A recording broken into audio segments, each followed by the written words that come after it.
Hello students, good morning. ચાલો આજે તમારે કારકિર્દીના ખૂબ જ અગત્યના 2 વર્ષ ધોરણ 11 અને 12ની શરૂઆત થઈ છે. તમે બધાએ સાયન્સ રાખ્યું, મહેનતનો માર્ગ સ્વીકાર્યો છે, તે બદલ બધાને અભિનંદન. ત્યારબાદ હવે આપણે થોડી એ અને બી ગ્રુપની માહિતી મેળવી લઈએ. ઘણા વિદ્યાર્થીઓના મનમાં પ્રશ્ન હોય છે, અને બી ગ્રુપમાં મેઇન શું ફેર હોય છે, જી નીટ ગુજકેટ એના પેપર સ્ટાઇલ શું છે.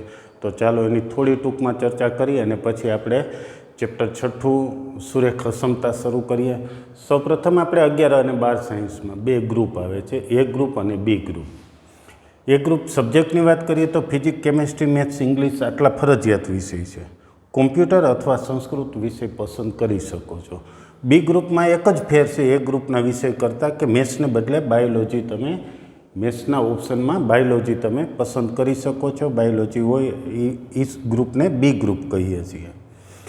કમ્પલસરી વિષય છે, ઓપ્શનમાં વિષય છે, સંસ્કૃત અથવા કોમ્પ્યુટર તમે પસંદ કરી શકો છો.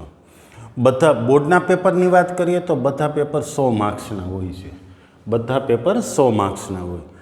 પણ એ ગ્રુપમાં જે કોમ્પિટિટિવ એક્ઝામ છે, જે એન્ટ્રન્સ એક્ઝામ છે, તેની પેપર સ્ટાઇલની વાત કરીએ તો જોઈન્ટ એન્ટ્રન્સ એક્ઝામ એન્જિનિયરિંગમાં પ્રવેશ લેવા માટે ખૂબ જ અગત્યની પરીક્ષા. પરીક્ષા 2 પ્રકારની. સૌ પ્રથમ તો પહેલાં મેઇન પેપર લેવાય છે. મેઇનમાં ક્લિયર કર્યા પછી એને એડવાન્સ એવું પેપર એક આપવાનું હોય છે. મેઇનની વાત કરીએ તો મેઇનમાં દરેક વિષયના ફિઝિક્સ, કેમેસ્ટ્રી, મેથ્સના 20-20 માર્ક્સના સિંગલ કરેક્ટ પ્રકારના MCQ હોય છે. એટલે કે 4 ઓપ્શન હોય, એમાંથી માત્ર એક સાચો, એવા 20-20-20 ત્રણેય વિષયના. અને 5 છે એ એક્ઝામ્પલ્સ હોય છે, ન્યુમેરિકલ જેને કહેવાય છે, કે જેમાં ઓપ્શન નથી આપેલા હોતા, પણ જે એક્ઝામ્પલ્સ આપ્યા હોય તે ગણી અને તમારે તેમાં જવાબ લખવાનો હોય છે. બરાબર. એટલે ટોટલ 25-25 દરેક વિષયના પ્રશ્નો થયા. 20 MCQ, 5 ન્યુમેરિકલ, 20 MCQ, 5 ન્યુમેરિકલ, એવી રીતે કુલ 75 MCQ એક્ઝામ્પલ્સ MCQ થયા. દરેકના 4 માર્ક્સ હોય છે. એક MCQનો 4 માર્ક્સ હોય છે. એટલે ગુણ્યા 4 કરશો તો ટોટલ 300 માર્ક્સ થયા.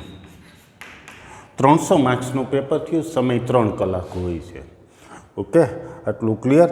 અને આ બધા કોમ્પિટિટિવ એક્ઝામ એટલે કે ગુજકેટ, નીટની વાત કરશો તો એ બધામાં માઇનસ એટલે કે નેગેટિવ સિસ્ટમ હોય છે. એટલે કે એક પ્રશ્ન ખોટો હોય તેના ચોથા ભાગના પ્રશ્નોના માર્ક્સ જે હોય છે એ બાદ થઈ જાય છે. એટલે કે આ 4 માર્ક્સનો એક પ્રશ્ન જીમાં હોય છે તો એનો ચોથો ભાગ એટલે 1 માર્ક્સ જો ખોટો પડે તો 1 માર્ક્સ માઇનસ થાય, સાચું પડે તો તમને 4 માર્ક્સ મળે. ને જે તમે છોડી દીધો હોય પ્રશ્ન, લીવ કરી દીધો, નથી આવડતો તો એના કોઈ માર્ક્સ મળતા પણ નથી અને નેગેટિવ માર્ક્સ એટલે કે માર્ક્સ ગુમાવતા પણ નથી. બી ગ્રુપ પછી ગુજકેટ એક બીજી એક્ઝામ આવે છે જે ગુજરાતમાં એડમિશન લેવા માટે ખૂબ અગત્યનું છે. જો કે બોર્ડના પર્સન્ટેજ અને ગુજકેટના 60-40ના રેશિયો પ્રમાણે ગુજરાતમાં સુરતની SVNIT સિવાય બધી કોલેજોમાં એડમિશન મળે છે. આગળ જતાં પછી આપણે બધું સમજી લેશું અને ગુજકેટના પેપર, એની પેપર સ્ટાઇલ વિશે વધારે ડિટેલમાં, અને કઈ કોલેજમાં એડમિશન કઈ પ્રમાણે મેળવી શકાય છે તે પછી આપણે સમજીશું. અત્યારે ટૂંકી માહિતી આપી દઈએ. ગુજકેટ છે તો દરેક વિષય ફિઝિક્સ, કેમેસ્ટ્રી, મેથ્સના 40-40 MCQ હોય છે. દરેકનો 1 માર્ક્સ એટલે 40-40-40 એટલે કુલ 120 પ્રશ્નો થયા. 120 MCQ થયા. માત્ર MCQ જ હોય છે અને દરેકનો 1 માર્ક્સ એટલે 120 માર્ક્સનું પેપર થયું. એનો સમય પણ 3 કલાક હોય છે. ત્યાર પછી બી ગ્રુપ જે વિદ્યાર્થીઓ પસંદ કરે છે એમાં મેથ્સને બદલે બાયોલોજી છે અને એને માટે એન્ટ્રન્સ એક્ઝામ એક છે. સંપૂર્ણ એડમિશન નીટ પર આધારિત છે. નીટની એક્ઝામની વાત કરીએ તો કુલ 45 ફિઝિક્સ, કેમેસ્ટ્રીના, 90 બાયોલોજીના, એટલે કુલ 180 પ્રશ્નો હોય છે. નીટની એક્ઝામમાં એને ગુણ્યા 4 કરીએ તો કુલ 720 માર્ક્સનું પેપર થાય છે. સમય એના માટે પણ 3 કલાક હોય છે. તેમાં પણ બધા જ MCQ પ્રકારના પ્રશ્નો હોય છે. એક પ્રશ્નના 4 માર્ક્સ, એક MCQના 4 માર્ક્સ હોય છે.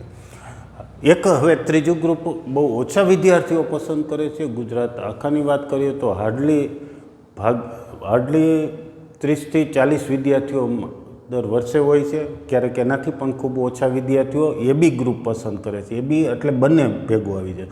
બંને એટલે આ બધા વિષય એમનામ છે, વધારાનું એક બાયોલોજી આવી જાય અને એના માટે એન્ટ્રન્સ ટેસ્ટ આપવા માટે બધા ઓપ્શન ખુલ્લા છે. તે એન્જિનિયરિંગમાં પણ જઈ શકે છે અને નીટ એક્ઝામ ક્લિયર કરી એમાં સારા માર્ક્સ મેળવી મેડિકલ કે પેરામેડિકલ ફિલ્ડમાં પણ જઈ શકે છે. ઓકે, પણ સામાન્ય રીતે એબી ગ્રુપ કોઈ વિદ્યાર્થીઓ જનરલી પસંદ કરતા નથી. કોઈ ખાસ હેતુ હોય એબી ગ્રુપ પસંદ કરવાનો ખાસ હેતુ હોય એવા જ વિદ્યાર્થીઓ એબી ગ્રુપ પસંદ કરે છે. બાકી તો કાં વિદ્યાર્થીઓ માત્ર એ ગ્રુપ પસંદ કરે છે અથવા તો માત્ર બી ગ્રુપ પસંદ કરે છે. ઓકે, ચાલો હવે આપણે ચેપ્ટર 6 સુરેખો ક્ષમતા વાત કરીએ. તો આપણે સૌ પ્રથમ કોર્સની ડિટેલ. તો 11મા ધોરણમાં કુલ 1 થી 16 કુલ 16 ચેપ્ટર છે અને 12મા ધોરણમાં 1 થી 13 કુલ 13 ચેપ્ટર છે.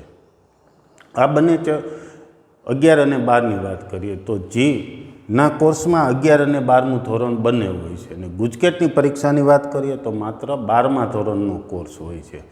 એટલે અત્યારે જ આપણે જો વાત કરીએ તો જીની પ્રિપરેશન બોર્ડની સાથે સાથે તૈયારી કરવી એવા હેતુથી આપણે આગળ વધીએ તો આપણી જે ભણાવવાની પદ્ધતિ છે એ ક્રિએટિવમાં જે પદ્ધતિ છે તે પદ્ધતિ મુજબ વાત કરીએ તો સૌપ્રથમ એક એનસીઈઆરટીનું કોઈ એક ચેપ્ટર લઈએ, ત્યાર પછી એનો જેડબલઈ સેક્શન ભણાવીએ છીએ.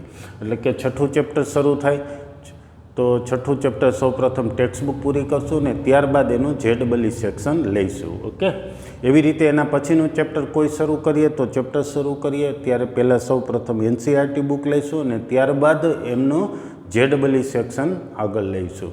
એવી રીતે દરેક ચેપ્ટરમાં એવી રીતે આપણે આગળ વધતા જઈશું. જેડબલઈ સેક્શનમાં શું છે તો ટેક્સ્ટ બુક ભણ્યા પછી એમના 3 પ્રકારના પ્રશ્નોમાં વિભાજન કરી નાખશું. એક ટેક્સ્ટ બુક પર આધારિત એમાં ટ્વિસ્ટ કરીને પ્રશ્નો પૂછશું. બીજો વિભાગ જે લેવલ 2 કહીએ છીએ તે લેવલ 2માં ટેક્સ્ટ બુક ઉપરાંત વધારાના જે જેડબલઈના કોર્સમાં એવા ટોપિક્સનો સમાવેશ કરી અને એવા બધા એમસીક્યુની પ્રેક્ટિસ થાય તે અને નવા ટોપિક્સ હોય તે ઉમેરી અને તે એમસીક્યુ શીખીશું, ભણશું અને પ્રેક્ટિસ કરશું. લેવલ 3 છે અગાઉ બોર્ડના વર્ષ એટલે કે જેડબલઈ એ પહેલાં AITREE હતી અને ઇન્ડિયાના બીજા અધર બોર્ડ્સ છે જે બધા એ બધા એક્ઝામમાં જે પૂછાયેલા પ્રશ્નો છે એ આપણે લેવલ 3માં લઈશું. ઓકે, તો આ પ્રકારે આપણે એજ્યુકેશનમાં આગળ વધશું. સૌપ્રથમ સુરેખા ક્ષમતા ખૂબ અગત્યનું ચેપ્ટર છે. આમ જોઈએ તો દરેક ચેપ્ટરમાંની કંઈક ને કંઈક જરૂર પડશે. શું છે સુરેખા ક્ષમતા ભણતા પહેલાં સૌપ્રથમ એમાં થોડું જે પુનરાવર્તન એટલે અગાઉ જે તમે ભણી ગયા હોય એની જરૂર પડતી હોય એવા મુદ્દાઓ સૌપ્રથમ રિવિઝન કરી નાખીએ. તો સૌપ્રથમ પહેલું જે રિવિઝનનો મુદ્દો લઈ એમાં પ્રચલિત ગણ સંકેતો.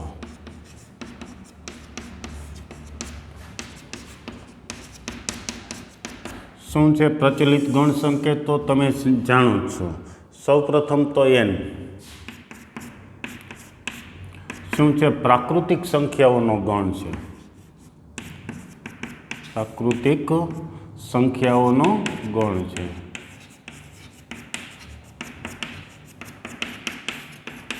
તે ગણમાં શું આવે છે તો કે 1 2 3 4 આવી બધી સંખ્યાઓ એટલે કે ધન પૂર્ણાંક સંખ્યાઓ છે એ ગણ એનમાં છે. ખાસ યાદ રાખી લો, અવારનવાર ખૂબ ઉપયોગી છે એટલે માત્ર પહેલાં રિવિઝન કરાવી દઉં છું. ત્યાર પછીનો બીજો ગણ આવે છે ઝેડ, પૂર્ણાંક સંખ્યાઓનો ગણ. બરાબર છે ને, પૂર્ણાંક સંખ્યાઓનો ગણ. પૂર્ણાંક સંખ્યાઓનો ગણ એટલે ઉપરની આ ગણમાં કેવી સંખ્યાઓ તો ઉપરની બધી સંખ્યાઓ તો છે જ એટલે કે 1 2 3 અપ ટુ એ બધી સંખ્યાઓ છે જ.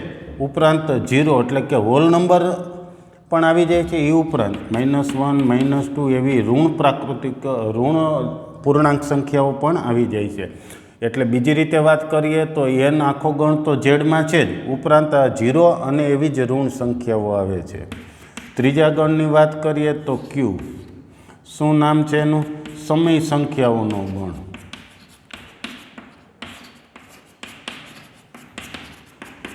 સમય સંખ્યાઓનો ગણ.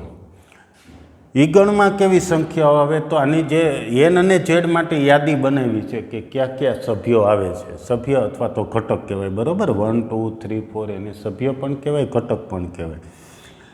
ઝેડમાં 1 2 3 4 તો છે, 0 -1 -2 એવા ઘટક એટલે કે સભ્યો છે. ક્યુ સમય સંખ્યાઓનો ગણ છે. સમય સંખ્યાઓનો ગણને આપણે આમ યાદીની રીતે તો નહીં લખી શકીએ, પણ ગુણધર્મની રીતે લખીએ એવો ગણ છે. એવી સંખ્યાઓ એક છે, એવી સંખ્યાઓ કે જે P/Q સ્વરૂપે લખી શકાય, અથવા તો ડાયરેક્ટ અહીંયા લખીએ P/Q સ્વરૂપની સંખ્યા. જ્યાં ઓબ્લિકની નિશાની કરશું એટલે જ્યાં વાંચવાનું, જ્યાં P શું છે, P ઝેડમાંથી કોઈ પણ એક નંબર છે, એટલે કે આવી કોઈ પણ સંખ્યા અંશમાં હોય, અને છેદમાં Q છે તે બિલોંગ્સ ટુ n લઈશું, અથવા તો ઝેડ લઈએ તો શૂન્ય નહીં લેવાનું. છેદમાં શૂન્ય સિવાયની કોઈ પણ સંખ્યાઓ પૂર્ણાંક સંખ્યા હોય, અને અંશમાં કોઈ પણ પૂર્ણાંક સંખ્યા હોય. આવી બધી સંખ્યા એટલે 1/2, 1/3, 2/5, 7/3 વગેરે સંખ્યાઓ છે. એ પ્રકારની સંખ્યાઓ. હા, હવે જોઈએ તો 3 આમાં આવી જાય તો કે હા, અહીંયા P એટલે 3 લઈએ અને Q એટલે 1 લઈએ તો 3/1 એટલે 3 છે એ પણ Qમાં છે. આવી રીતે બધી જ સંખ્યાઓ Qમાં, ઝેડમાં છે, બધી સંખ્યાઓ Qમાં છે. ચોથું R, વાસ્તવિક સંખ્યાઓનો ગણ એમ કહેશું. ઘણા એને નંબર લાઈન પણ કહેતા હોય છે. વાસ્તવિક સંખ્યાઓનો ગણ એટલે કે એમાં કેવી સંખ્યાઓ આવે છે તો આ બધી સંખ્યાઓ તો છે જ અંદર. એ ઉપરાંત અસમય સંખ્યાઓનો ગણ પણ છે. એટલે કે આરને વાસ્તવિક સંખ્યાનો ગણ, અથવા ઘણા બીજી રીતે એમ પણ કહેતા હોય સમય અને અસમય સંખ્યાઓનો ગણ. સમય એટલે ઉપર છે એ બધી, અને અસમય સંખ્યા એટલે કે √3, √2, √5, ઈ વગેરે જેવી સંખ્યાઓ છે એ બધીઓ પણ આરમાં છે. બીજી રીતે કહીએ તો સંખ્યા રેખા આપણે જે દોરીએ છીએ એમાં પ્રત્યેક બિંદુને સંગત સંખ્યાઓ છે એ બધી આરમાં છે, અથવા તો આરની બધી જ સંખ્યાઓને સંગત બિંદુ સંખ્યા રેખા પર મળે છે. એક વધારાની માહિતી મેળવી લઈએ તો ગણની ભાષામાં વાત કરીએ તો n ઉપગણ ઝેડ છે. એનના બધા સભ્યો ઝેડમાં સમાયેલા છે. ઉપગણ એટલે સબસેટ.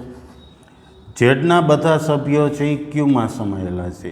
n ઉપગણ ઝેડ, ઝેડ ઉપગણ ક્યુ, ક્યુ ઉપગણ આર. એટલે કે એનના બધા સભ્યો આરમાં છે, ઉપરાંત આ બધા સભ્યો છે એ પણ આરમાં છે.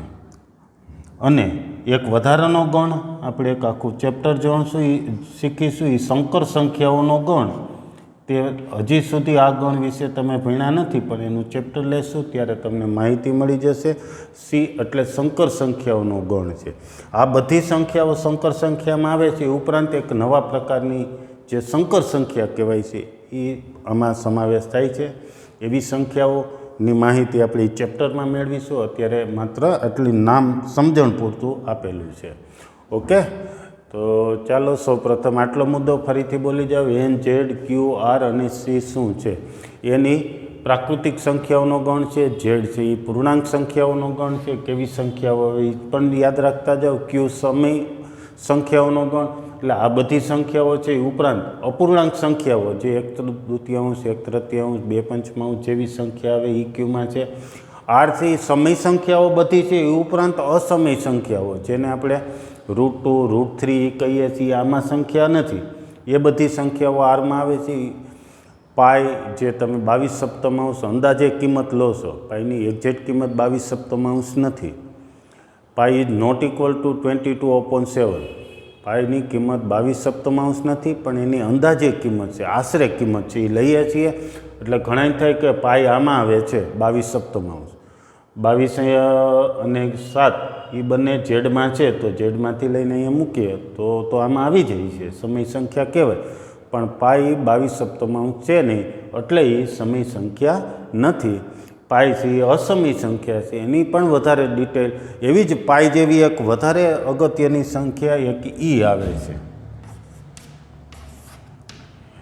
જે આપણે ખાસ કરીને કલન ગણિત ભણતા હોઈએ, અથવા સાયન્સ માટે જે ઘણી જગ્યાએ સૂત્રો પરિણામોની જરૂર પડે ત્યારે એ એક સંખ્યાની પણ ખૂબ જરૂર પડે. જેમ કે તમે અંકગણિત ભણતા હો છો, ક્ષેત્રફળ, ઘનફળ કેવી વક્ર સપાટી સાથે જોડાયેલી કોઈ બાબતની અભ્યાસ કરતા હો ત્યારે પાઈ સંખ્યા આવતી, એવી જ રીતે એક આપણે ઈ સંખ્યા આવશે. એ પણ અસમય સંખ્યા છે, બરાબર. તો આવી સંખ્યાઓ વિશે પણ આપણે આગળ જોઈશું.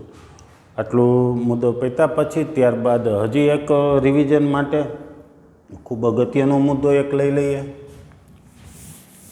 છઠ્ઠું ચેપ્ટર શરૂ કરીએ તે પહેલાં આપણે આટલું શીખવું ખાસ જરૂરી છે. આ ગણના સંકેતો બધા યાદ ખાસ રાખી લેજો.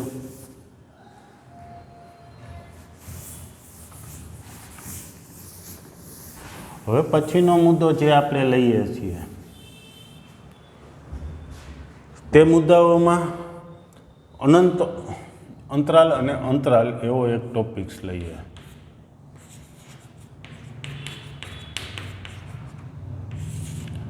સૌ પ્રથમ પહેલું વિવૃત અંતરાલ.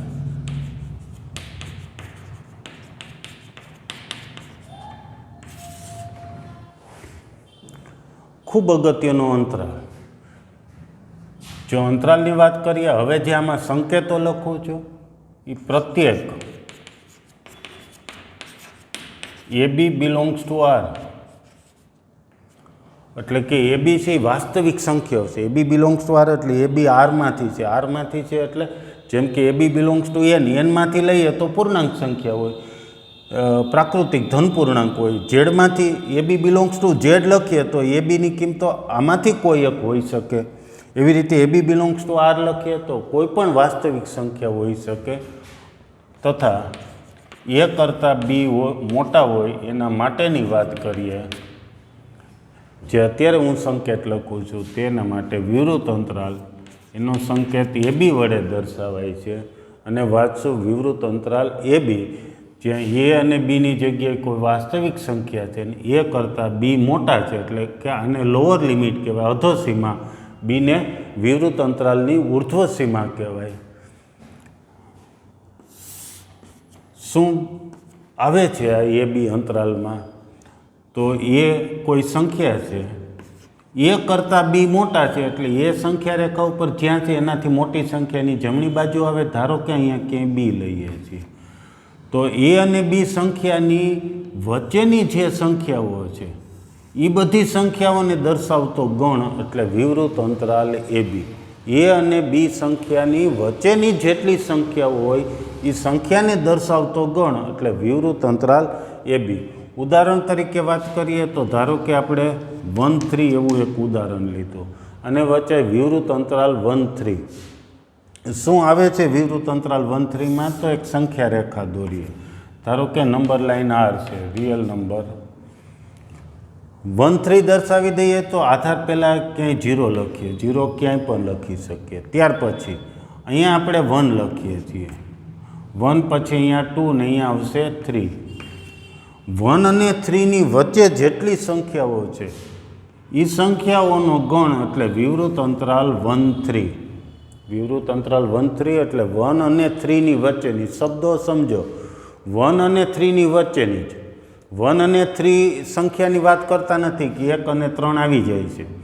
આપણે 1 અને 3ની એની વચ્ચેની સંખ્યાની વાત કરીએ છીએ. એની વચ્ચે જેટલી સંખ્યાઓ હોય તેમનો ગણ એટલે વિવૃત અંતરાલ 1 3. ઘણા વિદ્યાર્થીઓને એવું હોય કે 1 અને 3ની વચ્ચે માત્ર 2 જ આવે છે, તો એ ભૂલ છે. માત્ર 2 નથી, 2 ઉપરાંત 2.1 2.2 એવી અસંખ્ય સમય અને અસમય સંખ્યાઓ આવેલી છે. બધી સંખ્યાઓને દર્શાવતો ગણ. ત્યાર પછી બીજો એક અંતરાલ જોઈએ આપણે, સંવૃત અંતરાલ.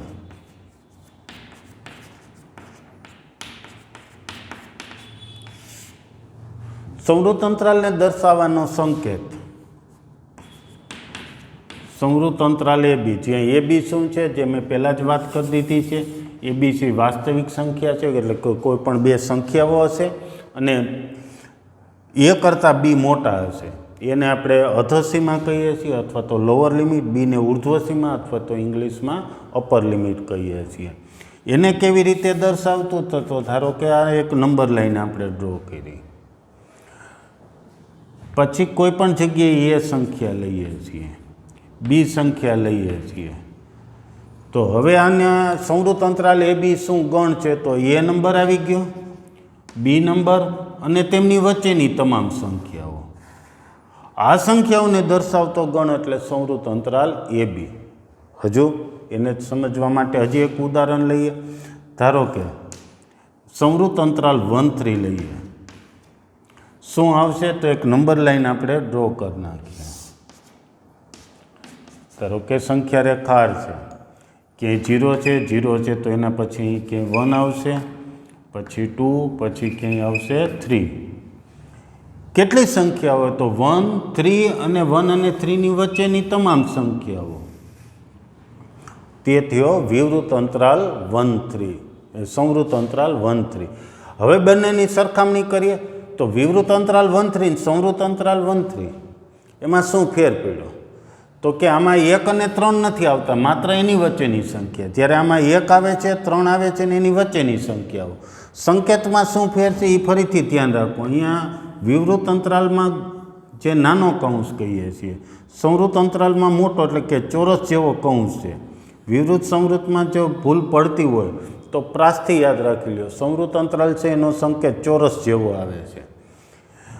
એટલે જ્યારે જ્યારે હવે સંકેતો આવે ત્યારે નાના કૌંસ જેવો સંકેત છે કે પેટી જેવો મોટા કૌંસ જેવો સંકેત છે, એ બંને વચ્ચેનો ફેર સમજવાનો છે ને લખવામાં ભૂલ એ નહીં કરવી ક્યારે. જ્યારે આવો સંકેત હોય ત્યારે એ શબ્દ સમજવાનો. શું આવે છે? 1 અને 3 નહીં, માત્ર એની વચ્ચેની સંખ્યા. એ 1 અને 3 આવે છે, ઉપરાંત એની વચ્ચેની સંખ્યાઓ. સરખામણીની વાત કરીએ તો 1 3 વિવૃત અંતરાલ અને 1 3 સંવૃત અંતરાલ, કયો અંતરાલ મોટો થયો કહેવાય? તો કે સંવૃત અંતરાલ 1 3 મોટો થયો કહેવાય. આ 1 3 આ સંવૃત અંતરાલ 1 3નો ઉપગણ કહેવાય. આમાં જેટલી સંખ્યાઓ છે એ બધી આમાં આવી જાય, ઉપરાંત 1 અને 3 આમાં વધારે છે. ત્યાર પછી ત્રીજો અંત વિવૃત સંવૃત અંતરાલ.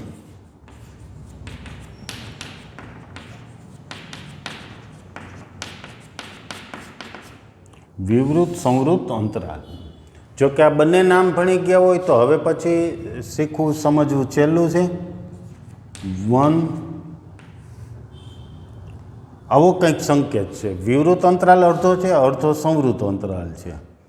થોડું વિચારશો તો હવે પછીનો એની સંખ્યા રેખા ઉપર રજૂઆત તમને આવડી જશે કે કેવી રીતે દર્શાવશું. ધારો કે અહીં કોઈ નંબર એ છે, અહીંયા ક્યાંય નંબર બી છે. એ અને બી બે નંબર સંખ્યા રેખા ઉપર દર્શાવ્યા. એ કરતાં બી મોટા હોય એટલે એની જમણી બાજુ બી આવશે, એ પણ સાવ ક્લિયર છે. સંખ્યા રેખાના ગુણધર્મ ઉપર કોઈ પણ જગ્યાએ ઊભા હોય એના જમણી તરફ હાલશો તો એ સંખ્યા કરતાં મોટી સંખ્યા આવશે, અને જો કોઈ જગ્યાએ ઊભા હોય ત્યાંથી ડાબી બાજુ હાલો તો તેમના કરતાં નાની સંખ્યાઓ આવે. જેમ કે ઉદાહરણ અહીંયા 1 છે તો જમણી બાજુ હાલશે એમ 1 થી મોટી સંખ્યાઓ જ આવે. 1 છે, 1ની ડાબી બાજુ ચાલશો તો નાની 1 કરતાં નાની સંખ્યાઓ આવશે. એટલે એ કરતાં બી મોટા છે તો એથી જમણી બાજુએ જ બી લખવો પડે. આટલું સાવ ક્લિયર. હવે આમાં શું આવે છે તો કે વિવૃત અંતરાલ એ છે એટલે એ નહીં આવે. બી આગળ ચોરસ જેવો કૌંસ છે, સંવૃત અંતરાલની નિશાની છે એટલે બી આવી જાય છે. એ અને બી વચ્ચેની સંખ્યા. હવે સંકેતો સમજજો. એ અને બી વચ્ચેની સંખ્યા અને ઉપરાંત બી, આટલી સંખ્યાઓ આમાં સમાવેશ થાય છે. એ નહીં, બી આવી જાય છે અને એ અને બીની વચ્ચેની સંખ્યાઓ. દાખલા તરીકે આમ લખ્યું હોય 1 7 તો એનો મિનિંગ શું થશે? 1 થી 7 વચ્ચેની સંખ્યા ઉપરાંત 7 આમાં સમાવેશ થાય છે. આટલું ક્લિયર. ત્રીજા મુદ્દા પછી ચોથો એવો જ મુદ્દો, સંવૃત વિવૃત અંતરાલ.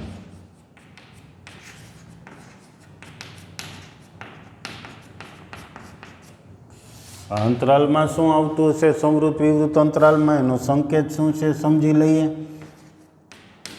પહેલાં સંવૃતની નિશાની, પછી વિવૃતની નિશાની અને સંવૃત વિવૃત અંતરાલ. સંવૃત અંતરાલનો સંકેત ચોરસ જેવો છે. સંખ્યા રેખા ઉપર એની રજૂઆત કરીએ, એને દર્શાવીએ તો ધારો કે સંખ્યા રેખા દોરીએ આપણે. કોઈ પણ જગ્યાએ નંબર એ ટીક કરીએ. તમે અહીંયા બે પ્રકારની નિશાની જોતા હશો. અહીંયા એ આગળ મેં ઘાટું ટપકું કરેલું છે અને બી આગળ મેં પોલું ટપકું કરેલું છે. પોલું એટલે ખાલી જેવું, મીંડા જેવું. કઈ સંખ્યા આવે? એ આવી જાય છે એટલે એ આગળ ઘાટું ટપકું, બી નથી આવતા એટલે બી આગળ પોલું ટપકું. બંનેની વચ્ચેની સંખ્યા એટલે આગળને આપણે દર્શાવવું હોય તો કંઈક આવી રીતે દર્શાવી શકીએ.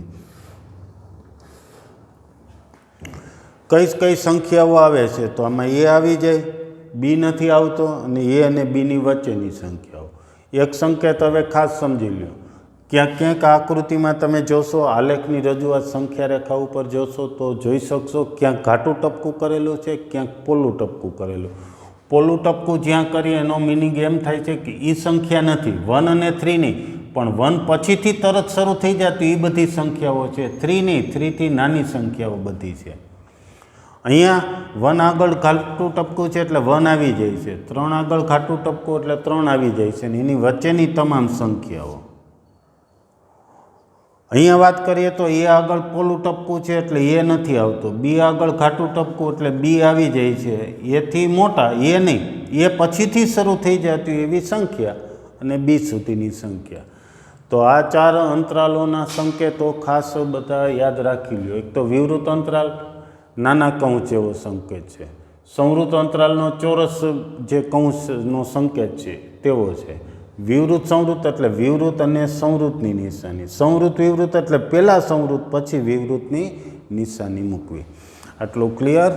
તો આટલું પણ ખાસ યાદ રાખી લો. ખાસ કરીને તમે જ્યારે હવે શીખો છો ત્યારે હવે માત્ર નામ લખી અને ત્યાર પછી આવા જુદા જુદા ઉદાહરણ બનાવીને એની સંખ્યા રેખાઓ તમે દોરો અને શું ફેર આવે છે તે સમજી લો. ત્યાર પછીનો હવે આગળ મુદ્દો લઈએ.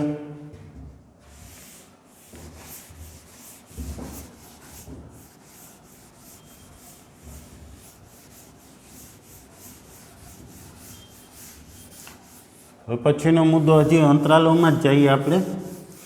ખાસ પ્રકારના અંતરાલો હજી જોઈ લઈએ.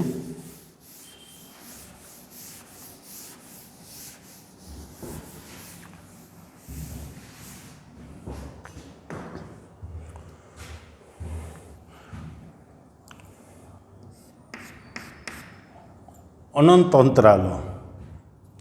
અનંત અંતરાલો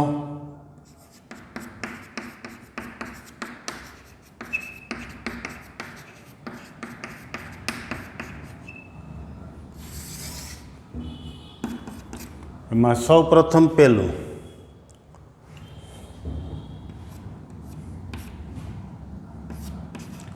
એ ટુ ઇન્ફિનિટિવ. એ ટુ ઇન્ફિનિટિવ એ નંબરથી શરૂ કરી ઇન્ફિનિટિવ એટલે અનંત સંખ્યા સુધી. અને સંખ્યા રેખા ઉપર કેમ દર્શાવશો એટલે કે એની રજૂઆત શું છે આકૃતિમાં સમજતા જઈએ. ધારો કે સંખ્યા રેખા આર છે, વચ્ચે ક્યાંય 0 લઈએ તો એ ક્યાંય નંબર આવતો હોય એ નંબરથી શરૂ કરીને અનંત સુધી. 0ને આપણે થોડી વાર દૂર કરી દઈએ, ક્યાંય આપણે એ લખ્યો. એ આગળ ઘાટું ટપકું આવશે કે પોલું? તો વિવૃત અંતરાલ છે, એ આગળ પોલું ટપકું, એથી શરૂ કરી અને હવે અનંત સુધીની સંખ્યા, એથી શરૂ કરીને અનંત સુધીની સંખ્યા એટલો ભાગ આવે છે. એટલે કે આટલો ભાગ છે એ આ ગણ દર્શાવે છે. આમાં જેટલી સંખ્યાઓ છે એને દર્શાવતો ગણ. હવે બીજી રીતે આ ઉદાહરણ સમજી લઈએ. ધારો કે સંખ્યા રેખા ઉપર અહીં ક્યાંય 0 છે, અહીંયા ક્યાંય 1 છે અને 1થી શરૂ કરી અને આપણે આ બધી સંખ્યાઓને દર્શાવી છે ગણથી. તો એના માટે શું સંકેત થાય? તો કે એના માટે 1 ટુ ઇન્ફિનિટિવ એવો ગણ સંકેત થાય. 1થી શરૂ કરીને અનંત સુધીની સંખ્યાઓ. 1 પછી કઈ સંખ્યા આવે? તો 1.1 2 3 5 7 અપ ટુ જ્યાં સુધી વિચારી શકો ત્યાં સુધીની મોટી સંખ્યાઓ. બીજો એક એવો જ સરસ સંકેત થોડોક એવો ફેરફાર કરી નાખીએ. એ ટુ ઇન્ફિનિટિવ શું દર્શાવે છે સમજી લઈએ. ધારો કે સંખ્યા રેખા આર દોરેલી છે આપણે, કે કોઈ નંબર એ લઈએ. હવે એ આગળ સંવૃત અંતરાલની નિશાની કરી. સંવૃત અંતરાલની નિશાની કરી એટલે શું છે કે તે સંખ્યાઓ પોતે આવી જાય છે. જેમ કે 1 3 લખ્યું છે સંવૃત અંતરાલમાં, એટલે 1 આવે છે, 3 આવે છે ને એની વચ્ચેની સંખ્યા. એમાં અહીંયા એ આવી જશે. એ આવી જશે એટલે એ આગળ હું ક્યાંય ખાટું ટપકું કરું છું. અને એથી ક્યાં સુધીની? અનંત સુધીની. એટલે કે આ બધી સંખ્યાઓ છે એ અને એથી અનંત સુધીની. આ બધી સંખ્યાઓ છે તેને દર્શાવતો ગણ એટલે સંવૃત અંતરાલ એ ટુ ઇન્ફિનિટિવ. હા, ઇન્ફિનિટિવ કોઈ ચોક્કસ સંખ્યા નથી, એટલે ઇન્ફિનિટિવ આગળ આપણે હંમેશા વિવૃત અંતરાલની જ નિશાની મૂકીશું. એ છે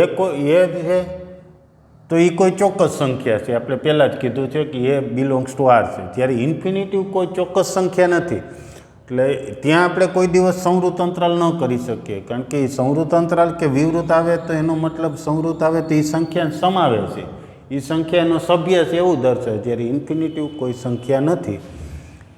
ત્યાર પછી હજુ એક ઉલટો પ્રશ્ન પૂછી લઈએ. ધારો કે સંખ્યા રેખા દોરીએ, એ કે 0 છે, અહીંયા -1 છે, -2 છે, 1 2 3 આવી સંખ્યાઓ છે. આપણે આ બધી સંખ્યાઓને દર્શાવતો ગણ લખવો છે. -2 અને -2 થી ઇન્ફિનિટિવ સુધીની સંખ્યાઓ. આને આપણે ગણમાં કેવી રીતે દર્શાવશું? તો -2 આવે છે ને -2 થી ઇન્ફિનિટિવ સુધી, અનંત સુધી, એટલે એને આમ દર્શાવી શકીએ. બરાબર. ત્રીજો,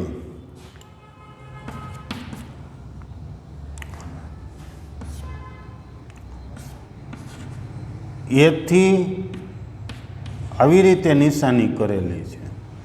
-ઇન્ફિનિટી ટુ એ સંખ્યા રેખા ઉપર સમજીએ.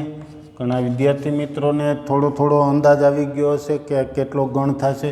ધારો ક્યાંય એ લઈએ છીએ, એ આગળ વિવૃત અંતરાલ છે એટલે એ નહીં, એથી -ઇન્ફિનિટીથી, એટલે કે ધારો કે અહીંયા 0 છે તો માઇનસ અનંત સંખ્યા 0થી ડાબી તરફ અનંત બિંદુએ આવતી હશે. એટલે -ઇન્ફિનિટી અહીંયા છે, -ઇન્ફિનિટીથી 0 સુધીની સંખ્યાઓ. આ ઘાટો ભાગ છે એ બધું આ દર્શાવે છે. દરેક મેં જ્યાં અંતરાલ લખ્યા છે એમાં ઘાટો વિભાગ છે એ અંતરાલને દર્શાવતો રજૂઆત સંખ્યા રેખા ઉપર છે. બરાબર છે. સંખ્યા રેખા ઉપર ઘાટો ભાગ છે એ આ અંતરાલની રજૂઆત છે. આટલું ક્લિયર. હજુ એક ઉદાહરણ લઈએ. ધારો કે સંખ્યા રેખા કે 0 છે, 1 છે, -1 2 -2 આવી સંખ્યાઓનો સમાવેશ કરવો છે. 1 નહીં પણ 1 થી નાની બધી સંખ્યા, 1 નહીં, 1 થી નાની સંખ્યા. આ બધી સંખ્યાઓને ગણમાં દર્શાવવું હોય એનો સંકેત શું છે? તો કે -ઇન્ફિનિટીથી શરૂ કરી અને 1 સુધી. ખાસ ધ્યાન રાખવાનું છે, ક્યારેય કોઈ પણ અંતરાલ લખતા હોય, અંતરાલમાં સૌ પ્રથમ અહીંયા લોઅર લિમિટ લખવાની છે, એટલે કે અધસીમા, અને પછી અહીંયા બીજી સંખ્યા અલ્પવિરામ પછી લખો છો તે અપર લિમિટ લખવાની છે. લોઅર લિમિટ, અપર લિમિટ, અથવા તો અધસીમા ને ઉર્ધ્વસીમા એમ જ લખાવવું જોઈએ. જેમ કે અહીં 1 3 લખ્યું છે, ત્યાં તમે 3 1 લખો તો એ રજૂઆત ખોટી છે, એ પ્રશ્ન જ ખોટો. અહીંયા 1 7 લખી શકી, -1 7 નહીં લખી શકી. પહેલાં જે સંખ્યા લખી નાની ને એની સરખામણીમાં બીજી સંખ્યા મોટી હોવી જોઈએ. હંમેશા અંતરાલમાં આ નિયમનું પાલન થવું જોઈએ. બરાબર છે. તો આમના કરતાં અહીંયા કોઈ સંખ્યા હોય તો એના કરતાં 1 મોટા છે. ચોથું, આવો જ એક સંકેત હજી -ઇન્ફિનિટી ટુ એ સંવૃત અંતરાલ. આકૃતિ એટલે કે સંખ્યા રેખા ઉપર એની રજૂઆત દર્શાવી દઈએ.